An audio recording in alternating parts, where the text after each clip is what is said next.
For sure. Welcome, everybody. Just before we get started, we will be recording the session until the Q&A period. So we'll turn it off for the Q&A. So if you have any concerns about that, just let us know.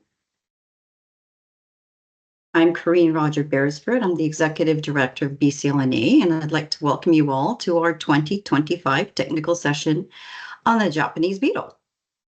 And we just want to start by acknowledging that we're meeting tonight throughout the traditional and unceded territories of the Musqueam, Squamish, Tsleil-Waututh, Coquitlam, Kwantlen, Katsi, Semiahmoo, Tsawwassen, Coquitlam, and Stolo people, as well as the Kamloops, Tsutsuwet'muk people. I do ask that you please mute your microphones. During the session, you can raise your hand using the app, or you can wait until the Q&A session. So the questions from the Q&A in both sessions are going to be documented and shared in the Japanese Beetle update. Tonight's webinar is eligible for continuing education credits for the Pesticide Applicator Recertification Program. To be eligible, you need to stay through to the end of the webinar. Please share your information with Angie, our program coordinator, in the chat, or email Angie at bclna.com to receive proof of completion.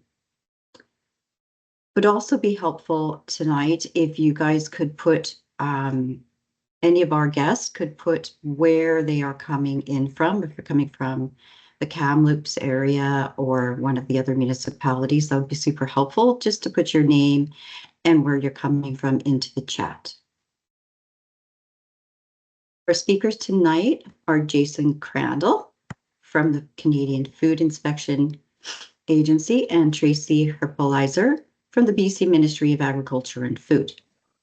Thank you, guys. From the municipalities, they're going to support the Q&A session. We have Sophie Desereau.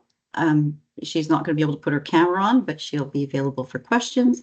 We also have Tracy Tobin from the city of Burnaby and Scott Walmsley from the city of Port Coquitlam. Megan Graham is here from the city of Kamloops. Did you want to just put your camera on and just give a little wave if you can? Thanks, Megan. Appreciate it. There's Tracy. Jason. There's Jason. That's great. I think we have, did Tracy? Yep, there's Tracy. Okay, we've got everybody. I think right now we can just turn it over to our first speaker. Okay, that would be me. Just give me 1 second, I'll share my screen. Thank you, Jason. And apologies if you hear me clear my throat a whole bunch. I'm really struggling with allergies this evening. You're going to get through it, it's fine. Okay, you can all see that first title slide? Yes. Good to go. Okay. Thank you. So my name is Jason Crandall, and I'm an inspection advisor with the Canadian Food Inspection Agency, and Japanese Beetle is one of my main files. And tonight I'm here to advise you about Japanese Beetle. So let's get started. Right off the bat, a little bit of biology. Japanese beetle is a scarab beetle native to Japan. In the late summer, they emerge as adults and fly around and feed on above ground plant parts and mate. And then in the later summer months, they deposit eggs into the soil. They can deposit up to 60 eggs at a time, 2 to 5 centimeters below the soil surface. In the fall, those eggs hatch, and the first few instars start to feed on the root zone, typically of chert, but it can be of other landscape plants as well. And they get a little bigger, they go through a couple instars, and then as the winter months come along and it starts to get colder, the larvae go down into the soil deeper where they can hibernate to about 30 centimeters. And that's where they spend the winter. They go into a hibernatory state over the winter time, and they stay there until about February, March, April. They start to come back up, and they feed a little bit more, and then they pupate in around May, and then June. June they emerge again, and the cycle continues. And you can see real examples of all of the life stages I mentioned across the top of the page here. So it is a pest of concern, and that's why we're all here. But why is that? Well, it causes damage during all of its life stages except for the pupa. As a grub, it's very similar to chafer beetle in that the grubs feed on the roots of turf, and it can cause damage that way. But the real menace is, as an adult, it's a heavy feeder on over 300 different species of plants.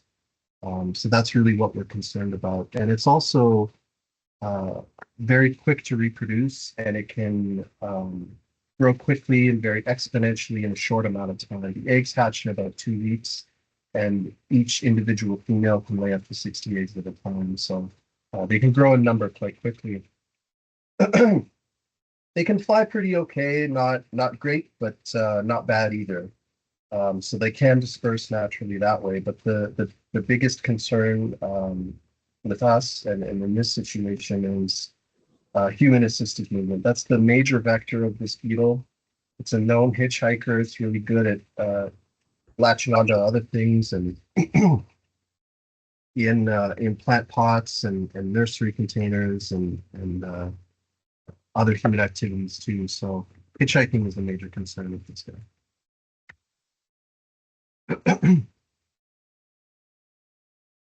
You can see here what I was talking about with the larval damage. Again, it's very similar to chafer, and if you didn't know any better, you could be mistaken that these pictures were European chafer beetle. It's a C-shaped grub, very similar. See the brown patches, bald spots on the lawn. And I would also assume that in larger numbers it would be subject to crow feeding and raccoon feeding, which would further make a mess there. But this is what I was talking about with the adult beetle. In large numbers and high populations, they can really skeletonize leaves and cause a tremendous amount of damage, either causing crop loss or aesthetic damage, both to foliage and flower vessel.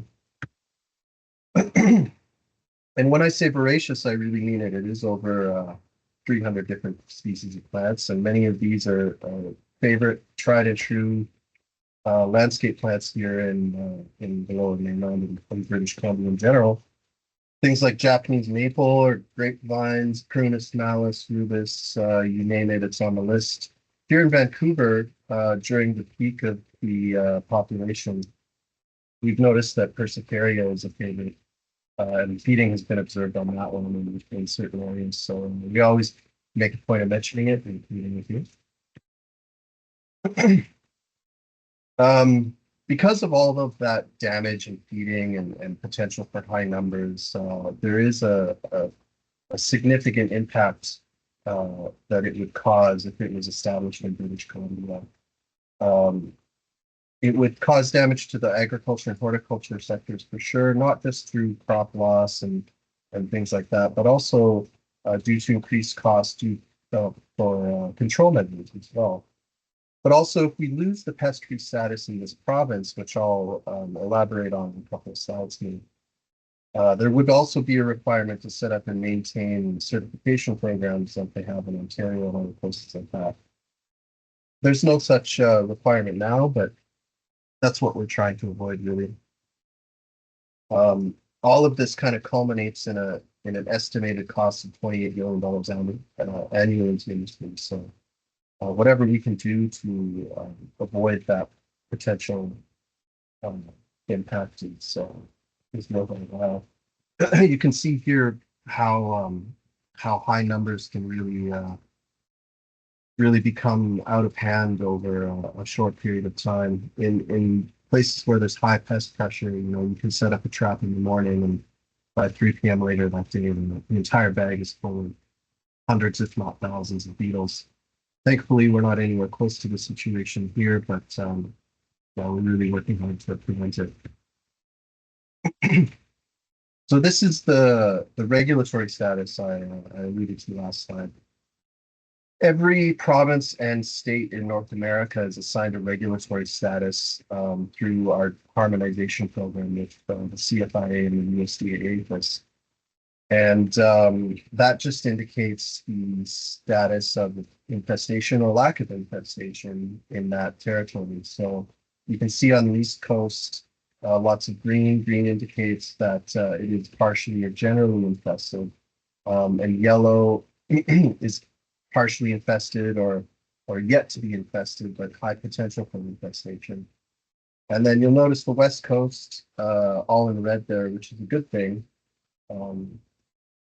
That indicates uninfested or under official control, which is the case here in British Columbia. And as long as it's under control, which it is, we can maintain that status, and we don't have any trade restrictions or requirements to set up programs and things like that. So this whole eradication response is kind of geared to maintaining that status and preventing that $28 million loss. So surveillance, that's a huge part of what we do at the Canadian Food Inspection Agency to support this program. There's some methodology here. We run the survey from the beginning of June to October 15th to align with that life cycle that I showed you at the very beginning. June 15th being the emergent state, and then typically we don't see adult beetles flying after October 15th. So to accommodate that, we start trap placement pretty much now. We set a lot of traps in the lower mainland, and there's a lot of work to do, so we have to get ahead of it so that we have those traps up on that June 15th date. The traps are baited with dual lure, the two lures being one is a sex pheromone and the other one is a feeding cue. It's highly effective, highly attractive to the beetle, and so it does a pretty good job. You can see along the bottom there, there's a number of different trap styles, and they all work pretty much the same. At the top, you have some fins that acts as kind of a physical flight barrier, so that when the beetle flies towards the trap, attracted by the lure, they kind of hit those fins most of the time and crash down into the funnel, which leads into a collection cup. It's a dry collection cup, so there's no liquid or kill agent. They're just in there and they're stuck, and they can't escape it. They can't climb out. And then we come along and screw the cup off the bottom and take a look. And if there's beetles, we put it in a secure container and take it back to our lab. And all of those, like I said, they work essentially the same, including the bag trap on the far right. Instead of a collection cup and a funnel, it utilizes a bag that kind of emulates those same shapes. And we have some pretty good research that indicates that it works much to the same efficacy. So we include that in our survey as well. During the season, we check these traps approximately every 3 weeks, as much as we can. We try to include that into that schedule. But high-risk sites are where we know there's a population brewing. We'll check those once a week during peak flight season. Why do we survey for Japanese beetle? Well, before this program, this eradication program, we surveyed for Japanese beetle even then. We were doing what was called a detection group survey. And that's kind of a low to medium density, and we've done that for a number of years, and we do that for a number of pests that we know we don't have. But we have to check that we have them and maintain that we don't have them to our trade partners. So that's how we initially found Japanese beetle, was using a detection driven. When you get a new detection, then you really want to hone in on that, and you intensify the number of traps in that area, and you do what's called a delimitation. And that tells you what the current population looks like, both spatially and also gives you a general idea of what kind of numbers you're dealing with as well. So you can say it's a low population or a high population, and it's confined to these areas. So it really informs us either A, is it present in the environment, a detection, or B, to what extent is it present in the environment and where exactly, and that's its delimitation.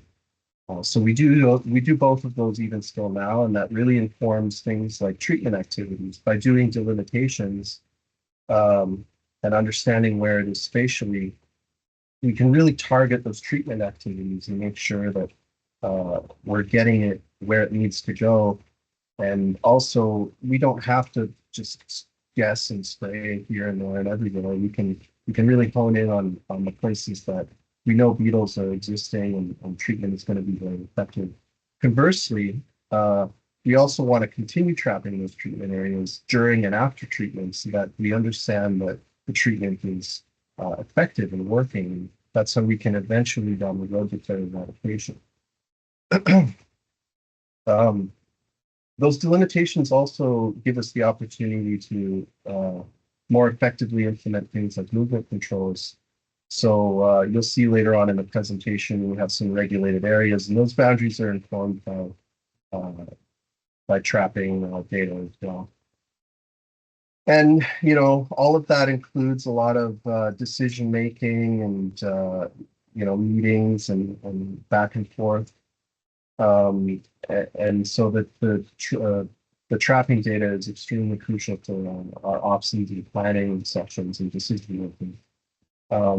It still continues to support the export programs and domestic regulatory programs as it did before the eradication response. But right now, the eradication response, as I say, is very important because we want to maintain that rescue status and continue to do so. So this is an example of what the survey would look like in a very bird's eye view kind of way. What you're looking at here is last year's survey, 2024. We set out 4,523 traps, basically between the Sunshine Coast and Hope. And each color represents density of traps quantified in traps per square mile. So the pink color is the lowest density, and that's our kind of detection grid, as I was talking about. And that's at 0.5 traps per square mile.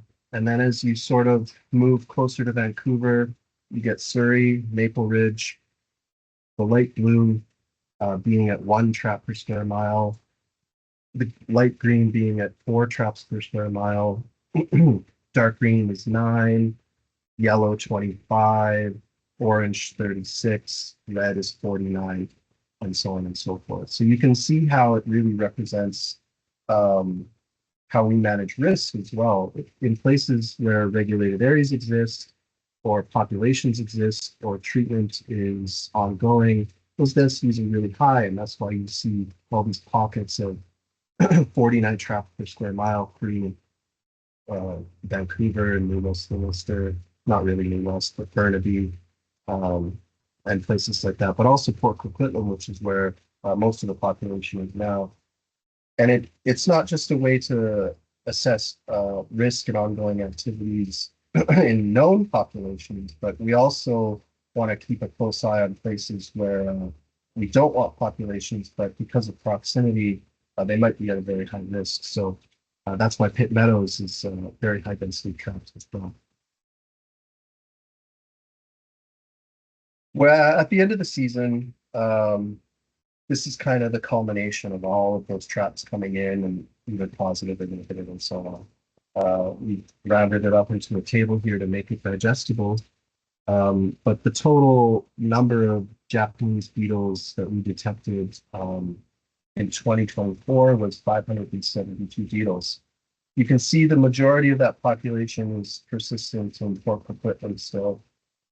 There's a small number of beetles in Burnaby, but the real success story here is Vancouver.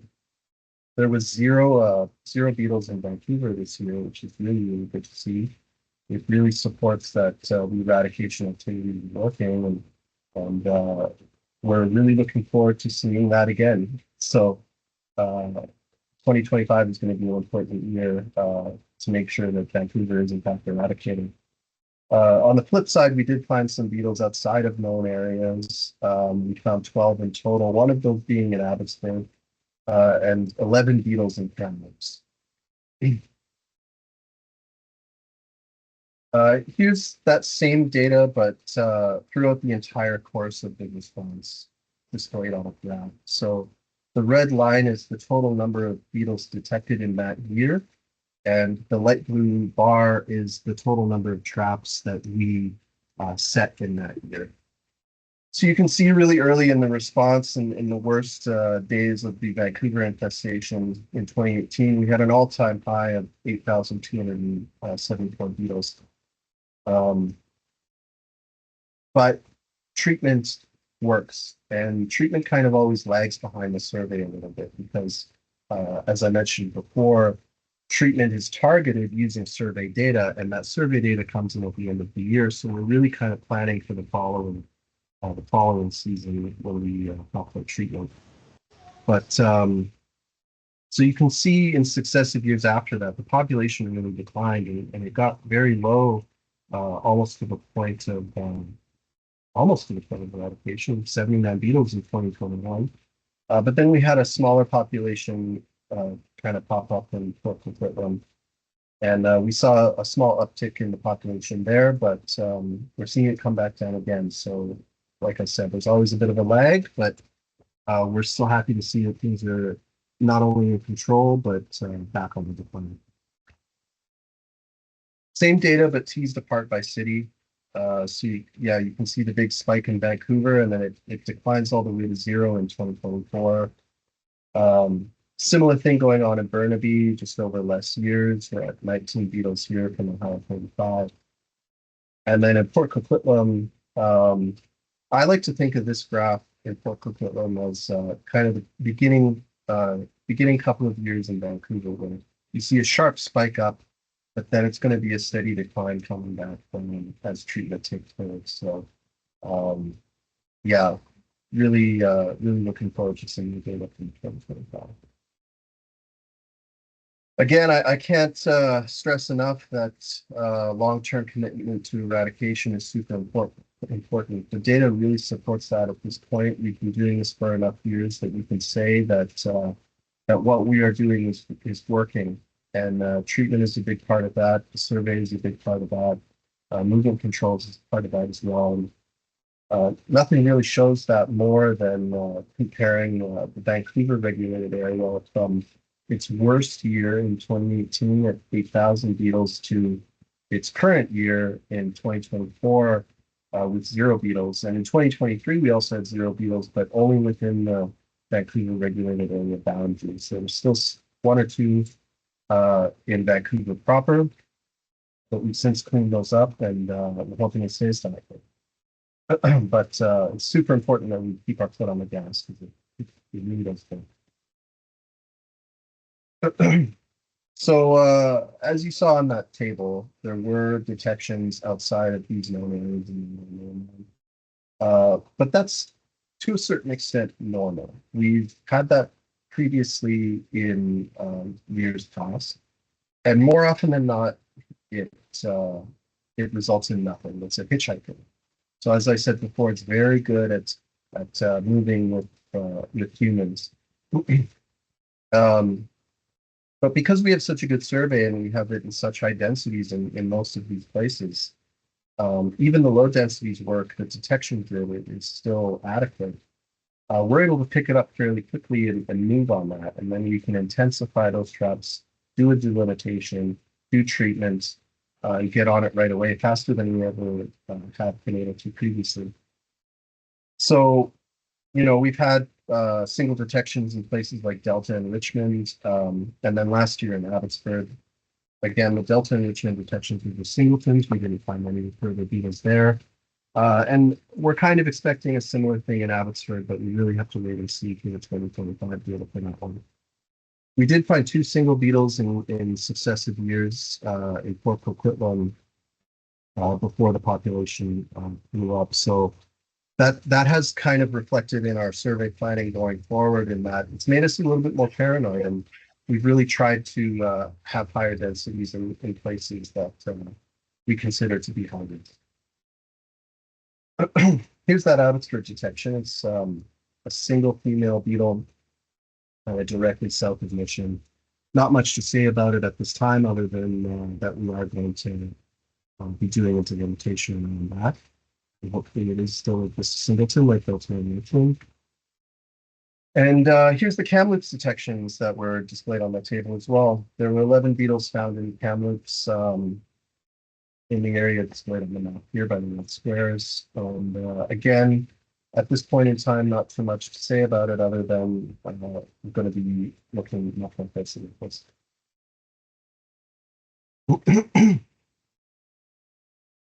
Okay, we're going to move into some of the more regulatory stuff.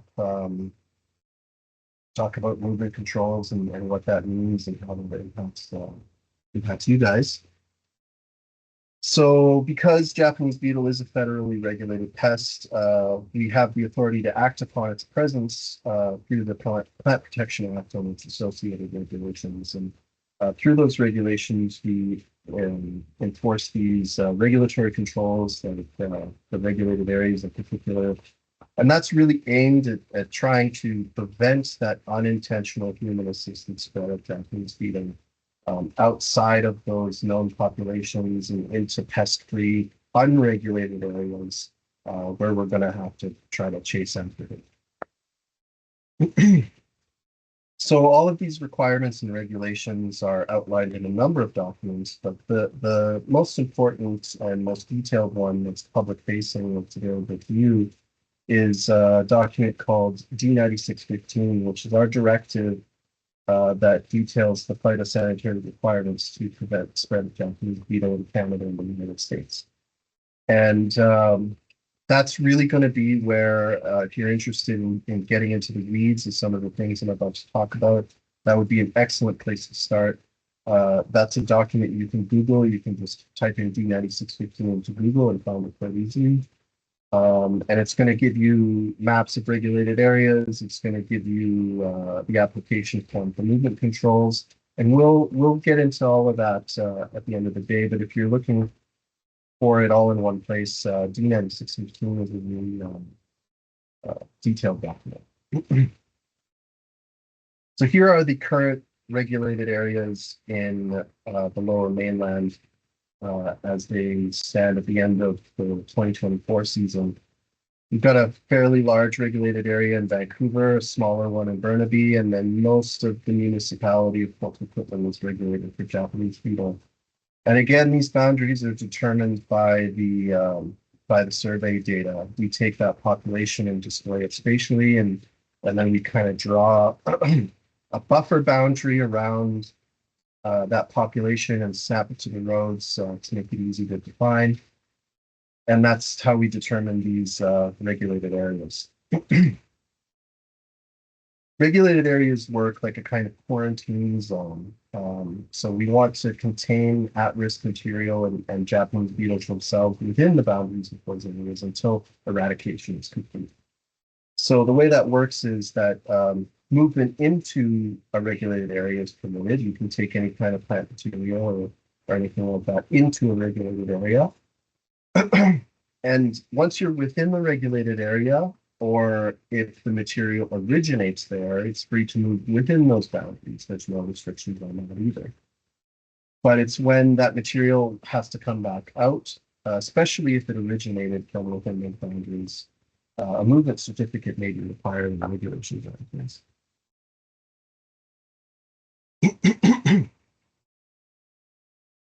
So regulated articles are really, at this point in time, plants with soil and soil-related matter or growing media attached. They're regulated year-round. So, that's a great example in the picture there. It's pretty clearly defined. If it's a plant and it's rooted in the soil and the two are unseparated from each other, that's regulated, and the following things that we're going to discuss are applicable. So there's some quick definitions, and I believe these are also detailed on our website if you care to find them. Soil-related matter is humus, compost, earthworm castings, muck, plant litter, debris, either individually or in combination. And then growing media is defined as any material in which plant roots are growing or intended for that purpose.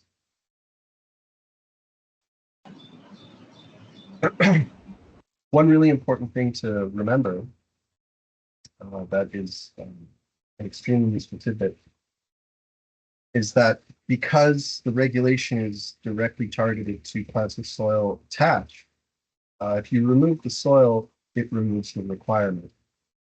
So if you can shake it free from soil or wash it, and it meets our definition of substantially free from soil, it's no longer regulated. There's no restrictions on that. It doesn't need a movement certificate. We still always suggest, just as a best practice, to give it a look for adult beetles before you do anything with it. But if it's free from soil, it is not regulated. The definition of free from soil is if it has been cleaned, brushed, shaken, or washed, and the maximum size of any individual clump remaining is less than a half an inch across. So that's pretty achievable in a lot of cases, I feel. It's not, it doesn't have to be sparkling clean, but it has to be substantially clean to the point where the risk of moving below ground life stages is mitigated. There's a number of exempted articles because we don't believe that they reflect any risk of moving life stages to beetles. So yeah, just things that are unlikely to carry or be infested with beetles of any life stage. And they're allowed to move freely out of regulated areas. They don't need a movement certificate or anything like that.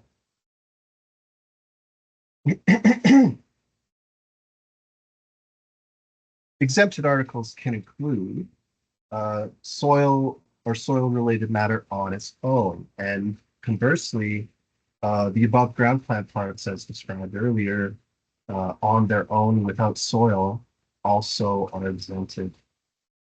Any kind of potted houseplant that has been spent its entire life indoors, it's never seen the outside before, never been on a patio, that's exempted from the regulation. And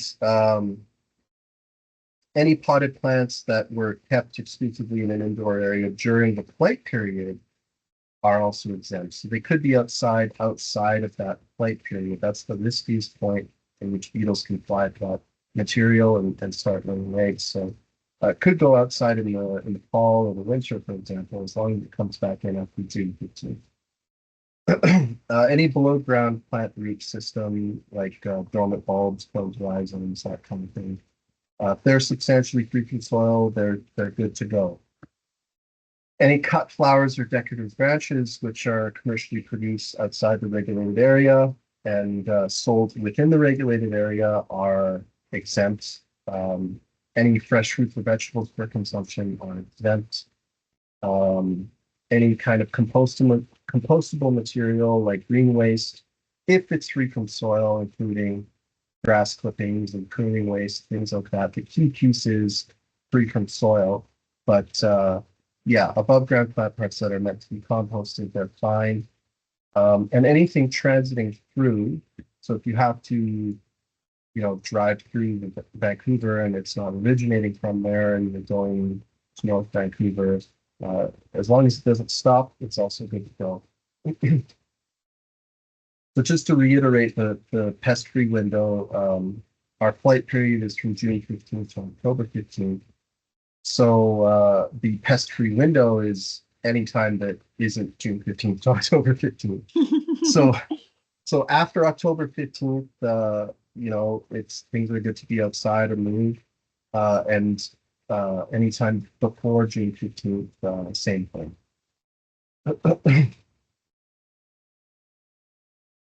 That is really most applicable to potted plants, like nursery stock, for example, that enter the regulated area after October 16th, and then they leave again before June 14th. We've seen that a number of times with certain parties where they'll bring stuff in and kind of grow it on through the fall, overwinter it, have it start to sprout up and wake up, break dormancy in the spring, and they'll have like a plant sale. And as long as that happens before June 15th, that's totally okay. So I've mentioned movement certificates a few times, and that's how we allow things to move outside of the regulated area if they're regulated. And it's really just a document that says this is a known movement. We've assessed the risk. Either it's going to be disposed, which the process of disposal will mitigate the risk, or it's been found to be free from Japanese beetle in some other way if you can't remove the snow. There's no cost to getting a movement certificate. It's not an onerous process at all. It's just a form that you fill out, an application form, and then it goes to us through our email intake. And we have a 5 business day turnaround time typically for that, 5 days or less. That's 5 of our business days, mind you. We don't work on weekends, so if you're expecting a movement certificate on a Saturday, no, you aren't, because we don't work on Saturday, so it'll have to be issued before then. So it's important that you keep those timelines in mind when we're planning work. Usually it doesn't take the full 5 days, but it's good to be aware of potential, because we have a few people that we're working with and other competing priorities as well. So we've really built that 5-day business standard to try to allow us to action things effectively.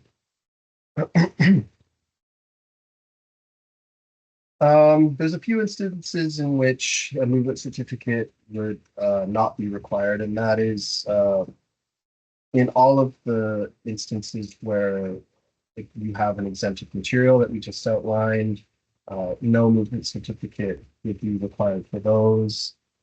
So yeah, nothing with soil attached, of course. If you're moving within the regulated area, nothing, no regulation applicable there. Outside the pest-free window, as I described earlier, no movement certificate required for that as well.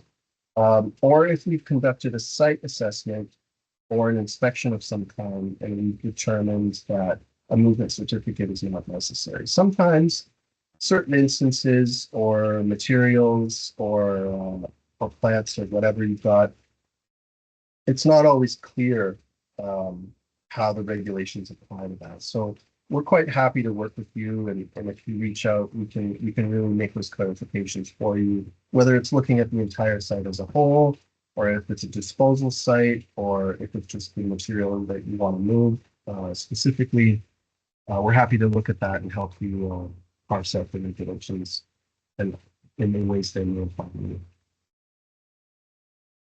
If you're doing a lot of movements or a lot of work within regulated areas that may require movement, typically for disposal, but potentially otherwise, we can write movement certificates that have a validity period that allows you to only have one certificate, so that you're not reapplying every time you need to do a movement, like once a week or once a month if you're working for the entire summer on a site.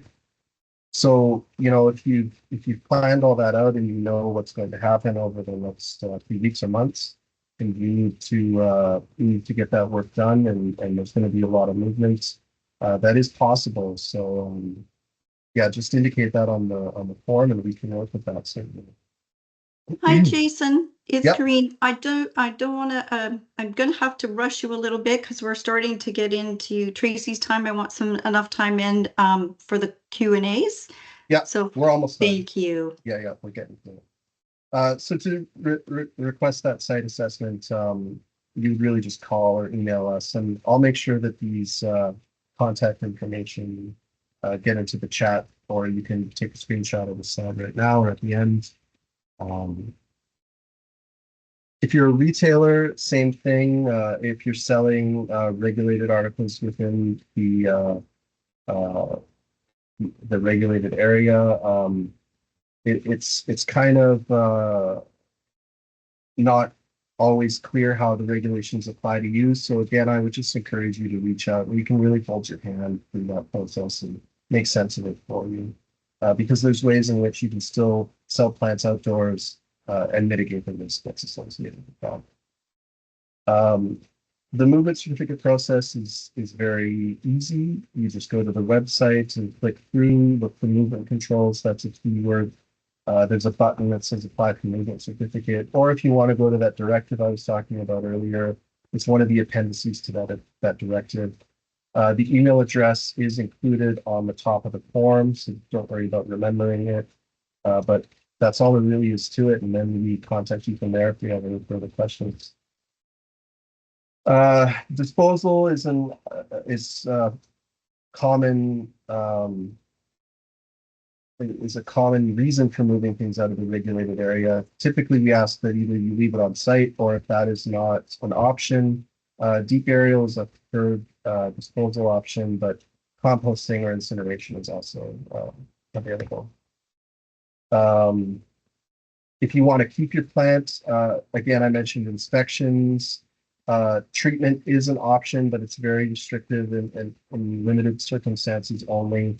Again, contact us if you want more information on that. It's worth noting that we are a federal regulatory agency, and if there's any notable non-compliances that are observed by us, we do have the option to pursue enforcement. So that's not to say that we're coming here to bring a hammer down. We prefer education and voluntary compliance, like with any regulation.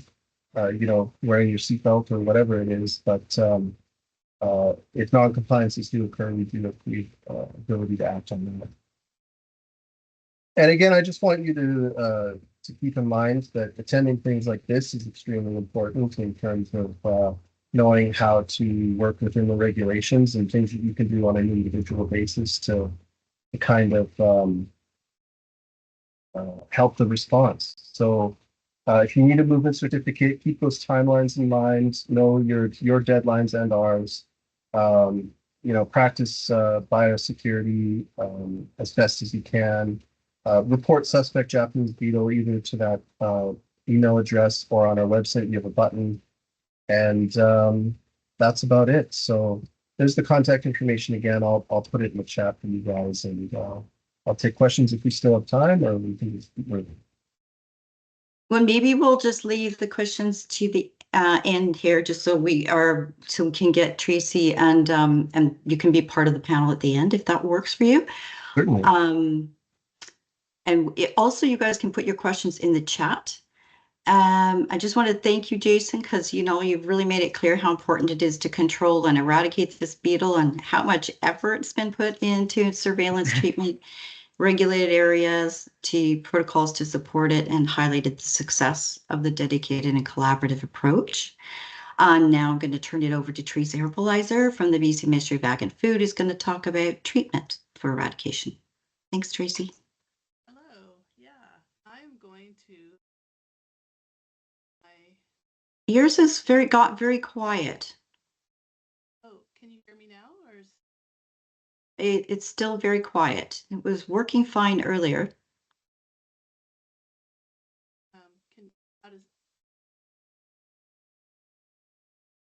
Maybe my headset needs to be charged.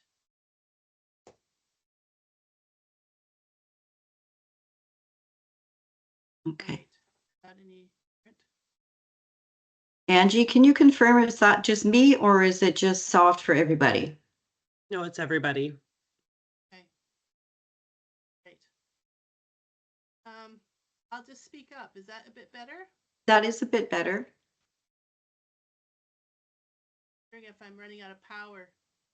Oh, yeah, I have you at absolute full volume. It's audible.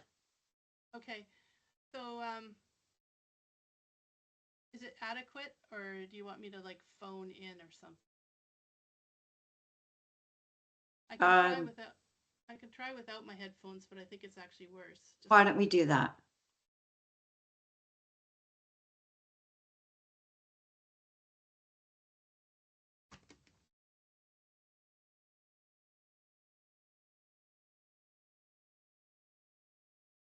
Okay. Oh, I see what the problem. Hold on.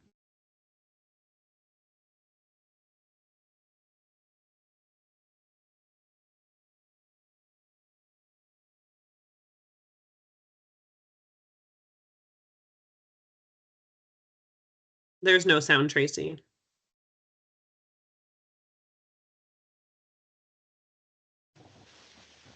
How's this? Better. Wonderful. Okay, great. That's good. Now I just have to find the right presentation. Sorry, guys.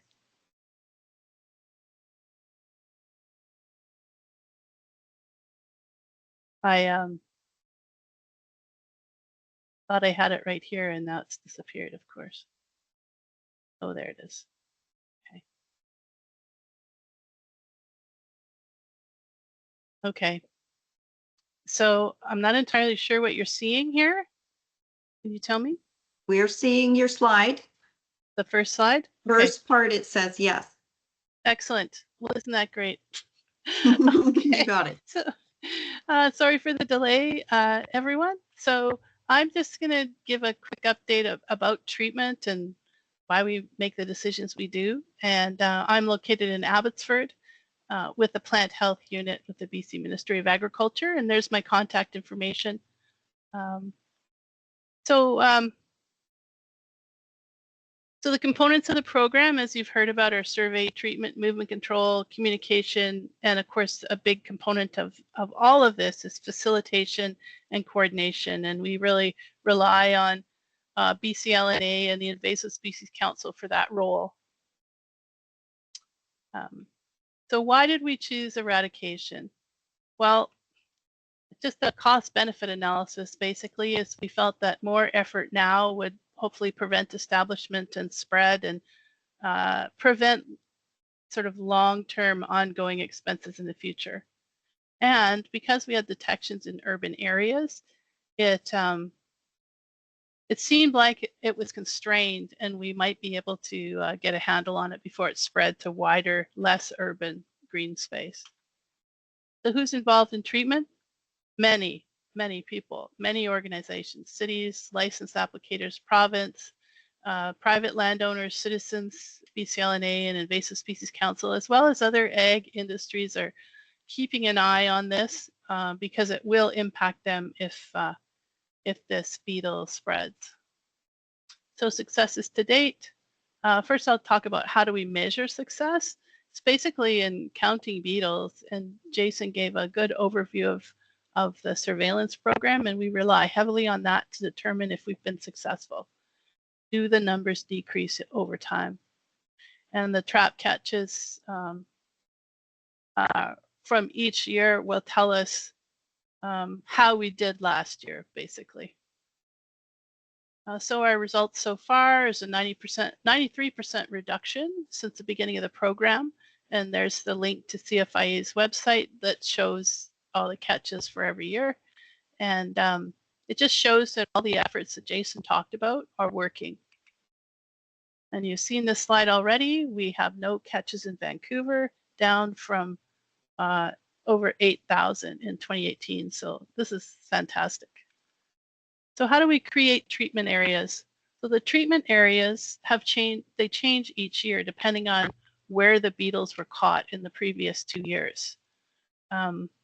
So for example, the treatment areas for 2025, we look at 2023 and 2024 data to decide where those areas are. And then once an area has no beetles for 2 years, it's considered free from the insect, and that treatment area is closed. It's no longer a treatment area. And so a treatment area is created just by drawing a 200-meter line around the positive traps. And in some cases, when we've had hotspots, we've included treatment of landscape beds within, just like 5 or 10 meters around a positive trap. So if a positive trap was on a tree, we'd treat the bed that tree was in, as well as the turf. So, but mostly it's turf that we treat. So I'll start talking about the treatment areas. Richmond, this is a good news story. There was one beetle caught in 2022, and the city treated the roadsides and the public lands for 2 years, and then there was no more beetles caught. So in 2024, so it's not being treated. It's done. It's out of the program. But so that's an example of how the system works. This is 2024, and I just want to show you this because all those blue dots show positive traps, and so you can see Vancouver, Burnaby, Port Coquitlam, and those circles. It's hard to see on this slide, I know, but the circles are 200-meter buffers around a positive catch. So I kind of feel like if you had to describe the regions, Vancouver and Richmond are mopping up in 2024. Burnaby's holding steady, and Port Coquitlam is the new hotspot. So this is 2025, all these new purple bubbles, purple zones. And you can see that there's fewer zones in general, just in general. And I'll show you some comparisons, maybe not in this slideshow, but the one later. What do we use? We use acelepryn. It's a treatment for larvae, so it's sprayed on the soil with a high volume of water. So it's it doesn't drift. It's not an aerosol. It just goes right down, right onto the ground. The treatment period is between April 1st and usually July 15th. The label allows for treatment into the fall, but because we have such a dry summer, we just don't treat then because the soil is not in the right condition. We wait, usually wait until the following year, though sometimes we do fall treatments. If it's irrigated turf, for example, or high value turf, like a playing field or something like that. It does take some time for the acelepryn to get to the root zone where the larvae are. So that's part of the reason why we have such a wide window of application. Like we can apply one time through that whole time period, and that's good for the year. So we do have some luxury with timing. We use the high label rate for turf, and that seems to be a good protocol for us. Oh yeah, so I'll say that. So we're trying to kill the next generation. So the beetles that we catch in 2024, they lay eggs, and then now our treatment in 2025 is actually going to try to prevent 2026 babies. So it's hard to be patient, and it takes a while to get our data, but that's how the system works because there's one generation per year. Sometimes the granular formulation of acelepryn is used. For example, planter beds or upper level turf, like on not ground level turf. So we've used that especially in Vancouver. It works for some applicators in some conditions. So this is just a graph showing, or a table showing the LD50 of acelepryn. It's actually very, very low toxicity. It works on receptors that mammals don't have, only insects have, arthropods. So it is really, really safe. It's considered a low risk product, reduced risk product, and it's registered for other similar types of insects such as European chafer, cutworm, some other things. There is a requirement to keep it out of water, so it can't be sprayed over drains or like over water. So we do have to observe a buffer of only 1 meter, but it does have to be observed in order to protect aquatic arthropods. Oh yeah, and the rates really, really low actually, which is an important feature and a good feature of this product. So what do we want to spray? Turf, solid turf with no gaps. So actively growing turf. So that could be boulevards, could be roadsides, could be lawns, could be parks. And I just have a few photos of that here. And that would be both public and private land. There's just some examples from Vancouver. So even like the planter box there where that tree is, if there's grass growing in there, it would get treated. This fence line, yes. This is, yes. If you happen to be walking by with your sprayer, maybe you would treat that bit, or if it looked a bit rough, you could probably skip it. But this is crushed gravel, and it's not actively growing turf. It's just not a good habitat, so that would not need to be sprayed. And there's one of city parks, and I wanted to just point out that in our years of treating, this is a Vancouver park, and they did actually tape off this park, but most of the time that's not even done anymore. The cities just mark the accesses, so the roadways in or the walkways in with the sandwich board signs, and you can see the sign there in the bottom left. And just to let people know the treatment's going on, stay off the grass till the afternoon, and then you have greeters at the accesses to the parks, and that seems to work for the most part. Here's some more examples of park signs. These are City of Vancouver parks, just to let people know, and lots of signage. That was really important and useful to the public and everybody else that was in the area. In private lands, we also use signs as a requirement, of course, by Ministry of Environment to do so. So, but you don't usually need as many signs in the private areas. And of course, yeah, the requirement by Ministry of Environment to put up the signs about what's being treated, when it's being treated, and any kind of information like stay off the grass. Cost. The cost for treatment. So public lands, the cities cover their cost of application, and that's their responsibility. And for private, the Ministry of Agriculture, in partnership with the applicators,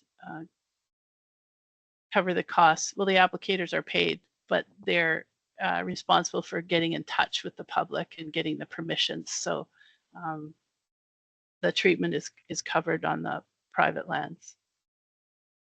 So here's a QR code to our Japanese Beetle website, or web page on the Ministry of Agriculture site, and on there you'll find more information about treatment areas and communication, identification, how to report, and where to get more info, and also the websites of our partners, the cities, and non-government organizations as well. So that's it for this section. Corrine, I'll stop sharing. Okay. Thanks so much, Tracy. Really, thank you for sharing all those considerations of when do we decide to eradicate and Japanese beetle treatment, and just highlighting that collaborative approach for success. And because we really recognize and appreciate all the landscape and horticultural professionals taking care of our landscapes, especially those that are working within and around the designated areas. They got to stay diligent and committed to this program. Yep. So, it takes all of us, and we've really had a great partnership with so many to go into this. So, and we will move on to our second half, and we'll turn it over once again to Jason Crandall. He's going to talk about, from CFIA, he's going to talk about changes to the Japanese beetle regulations. Yes, hello again. For those of you who are just joining, my name is Jason Crandall, and I'm an inspection advisor with the Canadian Food Inspection Agency. This half of the program, for me at least, is going to be quite a bit shorter, and I'll share my screen and you'll see why in a minute. Okay, so unfortunately, the timing of this presentation is right in the middle of election season. We're about to have an election. So when it comes to talking about or letting you know what the plans are going forward for 2025, or any changes that we're going to make to survey densities or regulated areas. We can't really get into that right now because we're a federal agency and we're in the caretaker convention. So any decisions related to that kind of thing for 2025 will have to be made and communicated after the federal election is concluded and the new government is installed. And that's really just because the whole public service is kind of somewhat on pause at the moment for new work. And you really have to wait until that new government comes in before we understand what we're going to be capable of and budgets and things like that. So without getting into the weeds of what that all means, it's just important to understand that you're probably not going to hear a lot of updates from us regarding the coming season until after the election, so like May, typically. That being said, at the end of last year, we did make some revisions to our regulations as they're outlined in our directive 9615. If you weren't here for the first half, D9615 is our regulatory document that's available to the public. And it really outlines all of the finer points with regards to what materials are regulated and provides definitions and things like that. The appendices will have disposal options. It'll have the application form for movement certificates and things like that. But the revisions that we made in August of 2024 essentially boils down to clarification to one of those definitions. We looked at the definition of regulated articles, and we wanted to line that up with what we feel presents the most risk. And so we amended it to include plants with growing media attached, which is the regulated material here in the Lower Mainland that we're most concerned with. Beyond that, the only other change that we made to the directive was we renamed one of the programs, the nursery management program, to the field nursery stock program. And that's not overly applicable here. Those are programs that we run in provinces where Japanese beetle has already infested those areas. And so these programs are put into place to really mitigate the risk and allow nursery stock and associated materials to still move freely, both domestically and internationally, because these programs put into place control measures, whether it's a greenhouse or the way the rows are spaced, intercropping, that kind of thing. But as it stands right now, there's no requirement for anybody in the Lower Mainland to be on these programs. We're still maintaining our pest-free status because of the eradication program.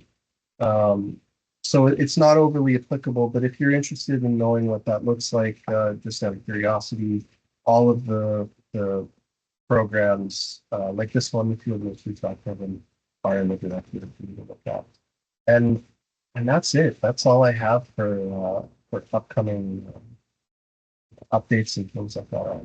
I apologize, I can't really discuss this season's work, but that's just kind of the way it is. So I'll turn it over to you guys. Thanks, Jason. Yeah, so this seminar's been in the works for a while, so we thank you for taking your time and going through all the activity earlier in the first part. And I'm sure if there is any other updates after this, we will. Please, everybody, there, CFIA has a Japanese beetle site. The Ministry of Agriculture and Food has a Japanese beetle site, which is both of those are in our chat. The BCLNA also has a Japanese beetle webpage, and we also send out updates so that you can sign up for it. You do not have to be a member to sign up for it. And so we'll keep the ear to the ground, as it were, and see and let you guys know any kind of changes.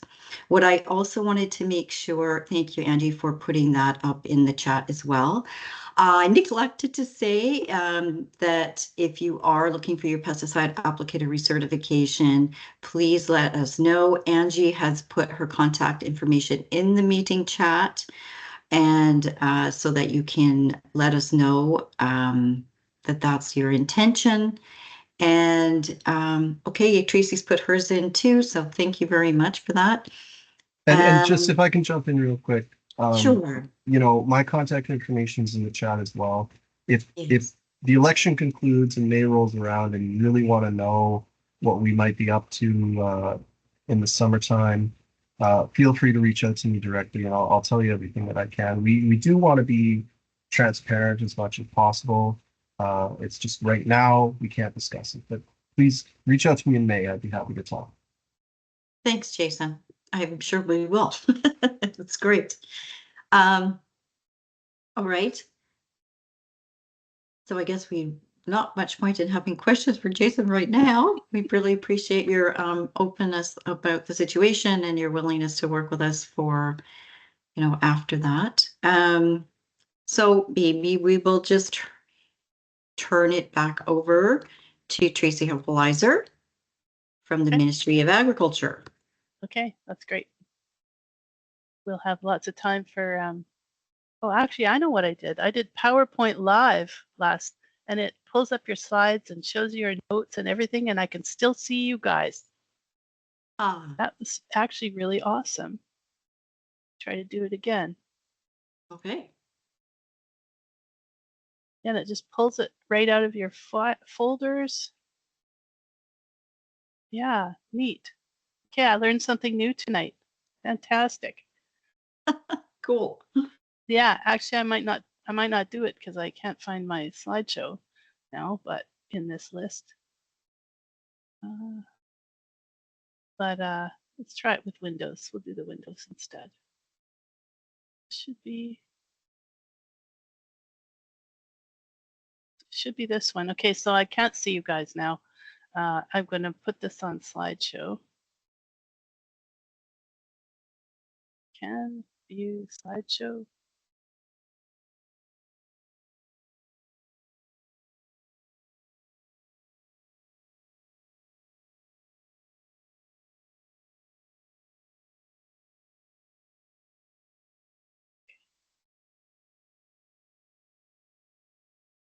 Slideshow. Oh, okay. Okay, that's great. It went right to the end. Okay. All right, here we go. Second part. So I just wanted to share with you how diverse and full our team is. And, you know, Jason mentioned it at the beginning of the earlier session, but no agency holds all the tools, and that's why we collaborate on these types of projects. And in here you can see 3 levels of government. You can see non-government organizations, and then a few funders in here too. And like, this is what it takes, because we all bring different things to the table. So we're going to talk about treatment again. And I just want to point out that that sprayer picture in the middle is one of the City of Vancouver's beautiful turf sprayers. So that's always fun to watch that thing do its work. Our goal is still eradication, and I'll show you the treatment areas for 2025.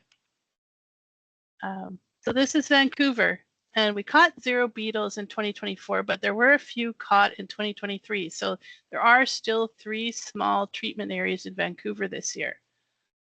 And you can see them in the purple outline. This one here we call Zone 3. It's up here, the Granville Park, I think. And then this is just only a little bit is left down here by Canby and Queen Elizabeth Park, and then this little spot over here on Kingsway. So if we don't catch any more beetles in 2025, there'll be no more treatments in Vancouver. So this is fantastic. Just a little bit more to go. And just to compare, this is the gold lines are the treatment areas from 2024.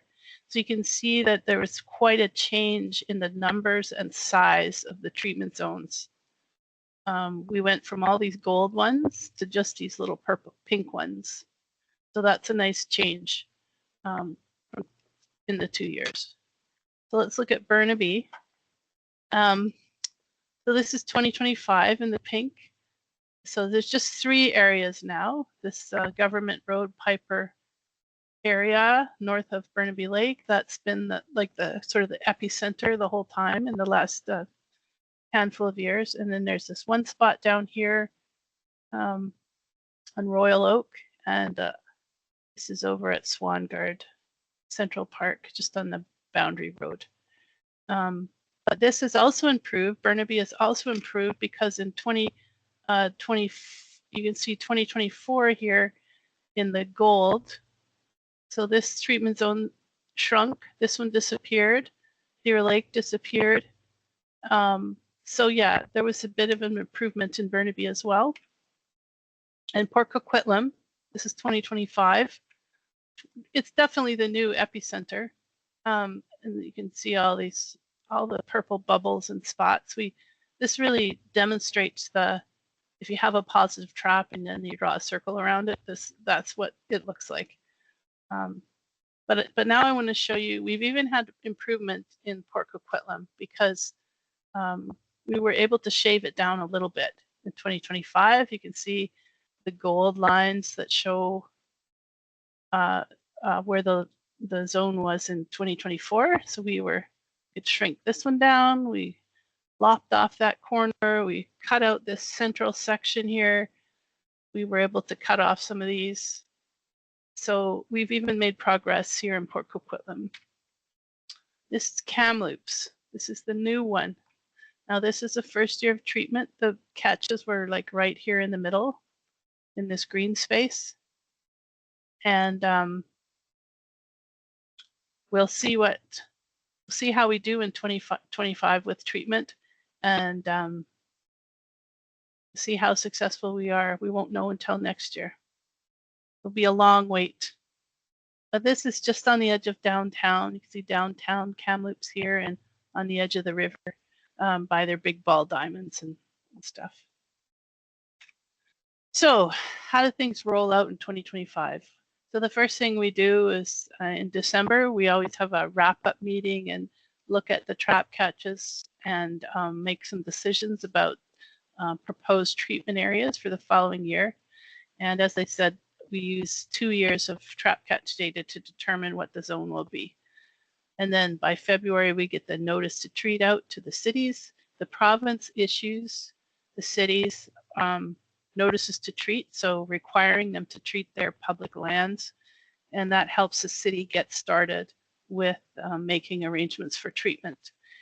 And so I've just shown an example here of the letter that went to Burnaby. And that usually comes out in February.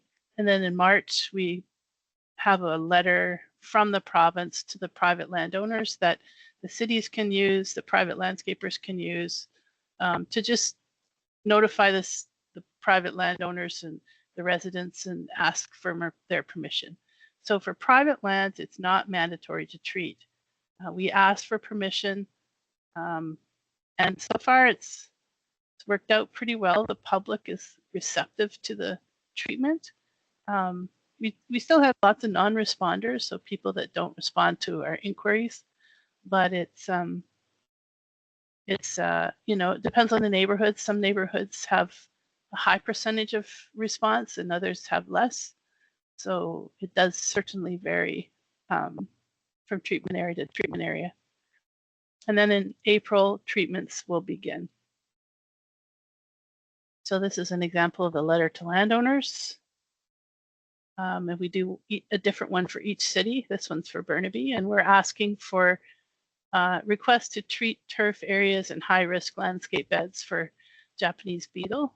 And it tells a little bit about the program and what we're requesting. And then it's on our website, so I'll show you the link in a second. But this is supposed to be a tool to help garner permissions from the residents and landowners. So this is, we always include a map in these letters, and this one shows the Burnaby one, and our website QR code. In Burnaby in particular, this year, this is the only one that contains private lands. The other, if you remember back from my maps I showed you earlier, there was 2 other zones, and those are just public land. So the city is just going to treat the public land, the road edges, the boulevards, the park area in those zones. We're not asking for private land treatment in those. So this is the only one in Burnaby with private land treatment. So if you go to that QR code that takes you to the ministry web page for Japanese Beetle, and you go down about halfway, you can see these letters, and you can print them off if you want copies or need copies.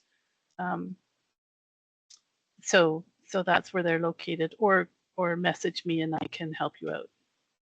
So there's our Acelepryn. Do prefer the liquid. Yeah, it's actually a little bit cheaper in the long run than the granular, but of course it doesn't have applicability in all places. So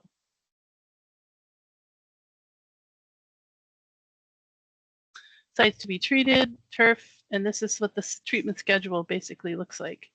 So this year, it varies a little bit depending on each city and what's going on. This year, the parks and the boulevards and roadsides are all going to kind of get started, all the public lands, a little bit later in April, and that'll continue on into May. And then the private lands will be slightly later this year, May and June, and into July. We only cut it off because the conditions start to dry out, and it's just once it gets too dry and the spray won't soak into the ground, then there's no point in doing it. So this is kind of a soft cutoff date, but if it were to get heat dome conditions or something by the end of June, we could certainly we'll certainly call it. And this is something for Kamloops. We're just unsure of what the window of application is going to look like. We only have to do it once, but sometimes it's nice to have a bit wider window, gives you some flexibility. But this is sort of, the treatments are definitely done by the 15th of July, no question. So yeah, and again, I don't know if we'll treat in September this year or not. It'll depend on what the catches tell us, the summer catches, and if we have irrigated turf that looks to be at risk. So the cities have excellent websites. I just checked these links today and they all work. I don't know if all the new information is up there, but at least those are the right links. So you can check out Vancouver, Burnaby, Port Coquitlam for more information. And there's one of Vancouver's fancy little sprayers that I think is on David Lamb Park, which was the first epicenter in Vancouver. Signs you heard about already, but a very, very important component to public outreach and education, and very important for just keeping the public informed, and also residents. So don't ever skimp on signs would be my recommendation. And costs, we talked about this. Just a reminder that the public lands are, the cities are paying the cost of applications, but the province contributes Acelepryn to the program, and for the cities, which helps out, and of course the Invasive Species Council and BCLNA support where they can. And for private lands, the treatment costs are covered by the Ministry of Ag. And I just realized I have a 2024 map there. Sorry about that. So the process for treatment on private land, so it has to be done by licensed applicators. Currently, there's a request for proposals, an RFP on BC Bid for applicators to bid on the treatment zones for private land treatment. And that'll be open for another couple weeks. So what the process is the landscaper seeks permission to treat from the owner. They let the ministry know, me, what the work is that you want to do, which properties you have permissions to treat, and I check that it's in the treatment area, and if I'm okay with it, I'll give permission. And once the work is done, the pesticides records are required, which you would have to do for Ministry of Environment, but they're required by Ministry of Ag as part of this program in order to invoice for the work. So this is, in the past, we didn't do RFPs for private land treatment, so this is new for this year, so we'll see how it works. But I've created, I've had great applicators that we've worked with over the years, both on public and private lands, that we've been able to, we just have a good working relationship. So I'm hoping this process works too. But it's definitely making things a little different for us to get started on private lands. But the rest of the steps are the same. We still need the pesticide records. I still need to get the quote. I still need to make sure the addresses are in the treatment area.